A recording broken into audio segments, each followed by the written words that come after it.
할렐루야. 오늘 에베소서 2장 11절에서 22절까지 말씀을 함께 봤습니다. 오늘 말씀의 제목을 십자가로 이루신 일이라고 정했습니다. 여러분, 교회는 그리스도를 머리로 하고 성도는 그의 몸을 이룬 것, 그렇게 모여 있는 곳이 교회임을 성경은 우리에게 분명하게 말씀하고 있습니다. 그래서 중요한 건 허물과제로 죽을 수밖에 없었던 우리가 어떻게 그리스도를 머리로 하는 그 몸의 한 부분인 지체가 될 수 있었는지를 오늘 본문에서 설명하고 있습니다. 오늘 이 말씀을 통해서 십자가에서 주님이 이루신 일을 온전히 깨닫고 우리 모든 성도님들이 하나님이 거하시는 성전으로 온전히 세워져 가는 축복의 삶이 되시길 주님의 이름으로 축원합니다. 오늘 본문 11절부터 13절까지 12절까지 보면 우리가 어떤 존재였는지를 말씀하고 있습니다. 물론 지금 에베소 교회를 향한 편지입니다. 에베소 지역은 예루살렘, 이 팔레스타인, 이스라엘 땅이 아니라 지중해를 건너와서 이방 땅에 있는 그런 도시입니다. 그래서 이 도시에 사는 사람들은 어떤 사람들이었냐? 유대인, 할례 받은 자는 이스라엘, 아브라함의 자손입니다. 그래서 에베소 교회 성도들을 향해서 바울이 뭐라고 이야기하냐면 너희는 이방인이요 할례 받지 못한 자, 할례를 받은 자라고 칭함을 받지 못한, 할례를 받지 않은 자라고 칭함을 받는 자들, 하나님의 약속 밖에 있는 자들, 하나님 나라 밖의 사람들이라고 이야기를 하고 있습니다. 이게 왜 이런 말을 하고 있냐면 하나님께서 구원을 계획하시고 구원의 그 약속을 이루시기 위해서 구체적으로 그 구속사 계획에 대해서 이야기하고 부른 사람이 아브라함입니다. 물론 아담과 하와에게도 창세기 3장 15절을 말씀하셨지만 하나님이 어떻게 메시아를 이 땅에 보내실지에 대한 계획, 구체적인 방법은 하나님이 말씀하시지 않았어요. 그럼 구체적으로 어떻게 구속사를 이룰지 하나님이 이야기하기 시작한 건 창세기 12장에 아브라함을 부르실 때 하셨던 말씀, 너로 큰 민족을 이루고 땅을 주고 너로 말미암아 땅의 모든 족속이 복을 얻게 하리라라는 이 약속을 통해서 하나님이 메시아를 보내서 구원을 이루시고 그 메시아를 통해 땅의 모든 족속이 복을 얻게 하신다는 약속을 아브라함을 통해서 주셨습니다. 그래서 이 하나님의 구속 계획을 알고 있는 사람은 아브라함의 자손들밖에 없습니다. 에베소에 살고 있는 사람들이 아니라. 그래서 에베소에 있는 사람들은 아브라함의 자손이 아니기 때문에 이방인, 하나님 나라 밖에 있는 사람, 아브라함의 자손들은 할례를 받았기 때문에 할례인이고, 할례를 받지 않은 아브라함의 자손이 아닌 이방 족속들의 모든 사람들은 할례를 받지 않았기 때문에 할례 받지 않은 무리라고 에베소 사람들이 그렇게 칭함을 받고 있습니다. 그래서 이방인, 무할례자, 그리스도 밖에 있는 자, 이스라엘 나라 밖의 사람, 이 말은 아브라함에게 하나님이 주신 약속과 아무 상관이 없는 자들을 이야기하는 겁니다. 하나님의 구속 계획은 아브라함의 자손 이스라엘을 통해서 하나님이 메시아가 오기까지의 약속을 분명하게 이루십니다. 그래서 이스라엘은 하나님 앞에 특별한 부르심을 받은 민족이에요. 이건 누구도 넘볼 수 없는, 누구도 쫓아갈 수 없는, 누구도 가질 수 없는 하나님이 이스라엘에게만 특별하게 베푸시고 부르신 약속이에요. 그래서 지금 11절부터 12절까지 이 이방인, 무할례자 이렇게 이야기하고 칭하고 있는 건 이 하나님의 특별한 구속사의 부르심으로부터 아무 상관이 없는, 그 부르심에 포함되지 않은 자들이라고 말하고 있습니다. 그러면서 12절에 보면 무슨 말을 또 하고 있냐면 세상에서 소망이 없고 하나님도 없는 자이더니, 에베소 사람들이 이런 자들이었고 우리도 동일한 자들이었습니다. 우리 여기 혹시 이스라엘의 혈통을 물려받으신 분 있으십니까? 없지요? 있으세요? 없죠. 저는 철저하게 한민족 사람입니다. 우리는 아브라함의 후손과 전혀 상관없는, 그래서 세상에서 소망이 없고 하나님도 없는 자손으로 살아가던 존재들입니다. 그래서 하나님에 대한 하나님과의 교제도 없고 천국에 대한 소망도 없고 하나님의 구속 계획에 대해서 전혀 알지도 못하는 그런 존재로 살아가는 우리도 에베소 교인들처럼 그렇게 이방인으로 살아가던 그리스도 밖에 있던 자들이었습니다. 그런데 우리가 어떻게 그리스도를 머리로 하고 그 몸을 이루는 교회의 몸이 한 지체가 우리가 될 수 있느냐?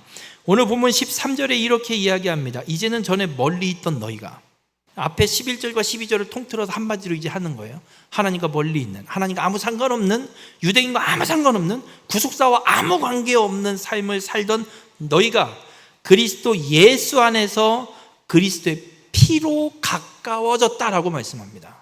하나님과 전혀 상관없던 우리가 하나님과 가까워질 수 있었던 건 오직 하나, 그리스도의 피 때문이라고 이야기를 하고 있습니다. 예수 그리스도의 피가 아니면 우리는 하나님과 가까이 살 수 없는 존재들입니다. 에베소 교회 성도들을 향해서 바울이 얘기하는 거예요. 야, 니들이 예수님이 십자가에서 피 흘리지 않았으면 니네는 뭔 줄 아냐? 이방인이요. 하나님의 구속 계획, 하나님과 아무 상관도 없는 존재로 살아갈 자들이요.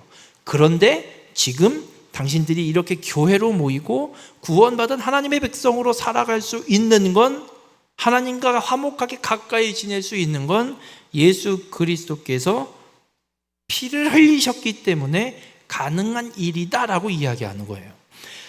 요한 1서 2장의 2절에 보면 이런 말씀이 있습니다. 그는 우리 죄를 위한 화목제물이니 우리만 위할 뿐 아니요 온 세상의 죄를 위하심이라. 예수 그리스도가 피 흘리셨다라는 말은 화목제물이 되어 주셨다는 말씀이에요. 그러니까 우리의 죄를 위한 화목제물. 여러분, 죄는 하나님과의 관계를 끊어버린 겁니다. 창세기 3장에 아담과 하와가 죄를 지었잖아요. 그리고 하나님의 아담과 하와를 저주하시고 어떻게 하시냐면 에덴 동산에 쫓아내버리시고 동산 출입구를 부는 돌칼과 그룹들로 막아버리시고 지키게 하십니다. 다시 못 들어오게. 에덴 동산은 하나님과의 교제, 하나님의 임재가 있는 성전을 상징하는 곳입니다. 그곳에서는 하나님과 함께 대화하고 하나님과 함께 거닐면서 하나님과 함께 하나님이 계획하신 일들을 이루고 하나님의 말씀대로 다스리는 역사가 펼쳐지는 곳이에요. 근데 그곳으로부터 죄를 지은 아담과 하와가 쫓겨나 버리는, 하나님과의 그 관계가 완전히 깨져서 단절되는 역사가 펼쳐지는 겁니다. 그래서 죄는 우리를 하나님으로부터 끊어지게 하는 현상을 갖고 옵니다. 그런데 예수 그리스도께서 십자가에 죽으시는 게 화목제물이 되었다는 얘기는, 우리의 죄를 위한 화목제물이라는 말은 우리의 죄로 인해서 하나님과의 끊어졌던 단절됐던 그 관계를 우리의 죄를 위한 제물이 돼서, 예수 그리스도께서 화목제물이 돼서 깨어졌던 하나님과의 관계를 다시 회복시키는, 화목하게 하는 제물이기 때문에 우리의 죄를 위한 화목제물이 예수 그리스도의 피다라고 이야기를 하고 있습니다. 그런데 우리의 죄를 위한 것만이 아니라 온 세상의 죄를 위하심이라고 이야기합니다. 이 말은 원죄가 해결되는 것이고, 온 세상의 죄라는 말은 이 땅에 있는 모든 사람들의 죄를 위해 예수 그리스도께서 화목 제물이 되어 주셨다는 겁니다. 그러니까 누구든지 예수 그리스도의 보혈만 힘입으면 죄 문제가 해결되고 깨어졌던 하나님과의 관계가 다시 회복되는, 화목하게 되는 역사가 펼쳐지는 것임을 말씀하고 있습니다. 그래서 예수 그리스도께서 그렇게 죄를 위한 화목 제물이 되어 주셔서 히브리서 10장 10절에 이렇게 말씀합니다. 예수 그리스도의 몸을 단번에 들이심으로 말미암아 우리가 거룩함을 얻어노라. 완전 하나님과 상관없는 외인으로 살던, 무할례자 이방인으로 살던 우리가 예수 그리스도께서 우리의 죄를 위한 화목제물이 되어 주심으로, 그렇게 단번에 희생의 제사를 드림으로 우리가 거룩함을 입었다라고 선언하고 있습니다. 우리 모든 성도님들, 우리가 이걸 믿을 때 우리가 거룩하게 되고 우리가 그리스도의 몸인 교회가 되는 줄 믿으시길 바랍니다. 죄로 죽을 수밖에 없는 우리가 그리스도의 몸인 교회가 될 수 있는 건 여기에 있습니다. 다른 것이 아니라 오직 예수 그리스도의 피 때문인 줄 믿으시길 바랍니다. 그래서 히브리서 10장 19절에 이렇게 말씀합니다. 그러므로 형제들아, 우리가 예수의 피를 힘입어 성소에 들어갈 담력을 얻었나니. 무슨 말씀이냐면 예수님이 십자가에 죽으실 때 어떤 일이 일어나냐면 바위가 터지고 뭐 이거 다 기록이 되어 있지만 가장 중요한 게 무엇이냐면 예수님이 죽는 순간에 성소에 있는 휘장이 위에서부터 아래로 찢어집니다. 이건 지성소를 구분짓는 휘장입니다. 그래서 이 휘장을 건너 지성소 안으로 들어갈 수 있는 건 대속제일의 대제사장이 딱 한 번 들어갈 수 있고 아무도 들어갈 수 없는 공간입니다. 그것이 하나님의 임재의 상징. 그리고 성소의 휘장에 무엇이 수놓아져 있냐면 그룹이 수놓아져 있습니다. 이게 무슨 상징이냐면 하나님이 아담과 하와를 내쫓고 하나님과 교제하고 동행했던 그 에덴 동산을 지키는 그룹들, 그 상징. 하나님이 죄를 지은 인간을 내쫓아 버리고 에덴 동산을 막아버리신, 더 이상 죄인으로 들어올 수 없도록 막아버리신 그 입구를 지키고 있는 그룹을 수놓은 성소의 휘장, 그리고 그 안은 하나님의 임재의 상징인 지성소. 그 휘장을 하나님이 예수님이 죽음으로 그 죄값으로 죄값을 치름으로 단번에 드려진 그 희생 제사로 그 휘장을 찢어버리시고 누구든지 성소로 들어갈 담력을 얻게 하신, 누구든지 하나님 나라에 들어올 수 있는 길을 열어주신 역사가 예수님이 십자가에 죽으신 일입니다. 그래서 우리가 예수 그리스도를 믿으면 누구든지 하나님 나라에 들어가게 되는 구원의 은혜가 임하게 되는 이유가 여기에 있는 겁니다. 그렇게 예수 그리스도께서 우리의 죄의 문제를 깨끗이 해결하시고 우리를 거룩한 자로 그리스도의 몸을 이루는 교회가 되게 하신 줄 믿으시길 바랍니다. 그리고 또 어떤 일을 이루시냐면 오늘 본문 15절에 이렇게 이야기를 합니다. 법조문으로 된 계명의 율법을 폐하셨으니 라고 말씀합니다. 여러분, 법조문으로 된 계명은 뭘 이야기하냐면 제사법이라고 보시면 돼요. 제사법을 예수님이 어떻게 하시냐면 폐하셨습니다. 이 폐하셨으니라는 단어가 갖고 있는 뜻이 뭐냐면 무력하게 하다 혹은 폐지하다. 그러니까 제사법을 예수 그리스도께서 십자가에 죽으심으로 무력하게 만든 겁니다. 제사법을. 이 말은 더 이상 구약에 기록되어 있는 제사를 드릴 이유가 없다라고 말씀하는 겁니다. 왜 이런 말씀을 하시냐면 마태복음 5장 17절에 예수님이 이 땅에 오신 인자가 오신 이유를 뭐라고 말씀하시냐면 내가 율법이나 선지자를 폐하러 온 줄로 생각하지 말라. 폐하러 온 것이 아니요 완전하게 하려 함이라. 여러분, 예수님은 율법을 폐하시는 분이 아니라 완전하게 완성시키러 오신 분임을 믿으시길 바랍니다. 그럼 이게 무슨 의미가 되는 거냐면 예수 그리스도께서 제사법을 완전하게 완성시키심으로 더 이상 구약에 기록되어 있는 희생 제사를 더 이상 드릴 필요가 없도록 예수 그리스도께서 완전히 완성을 이루어 놓으신 겁니다. 이것을 오늘 본문 15절에 법조문으로 된 계명의 율법을 폐하셨다라고 표현하고 있는 겁니다. 여러분, 예수님께서 단 한 번의 제사로 영원히 우리를 온전하게 해주신 줄, 거룩하게 해주신 줄 믿으시길 바랍니다. 그래서 구약의 제사법은 그걸 계속 지켜라가 아니라 그 제사를 지킴으로 오실 메시아가 어떤 존재인지를 기억하고 믿으라라고 하나님이 법을 주신 줄 믿으시길 바랍니다.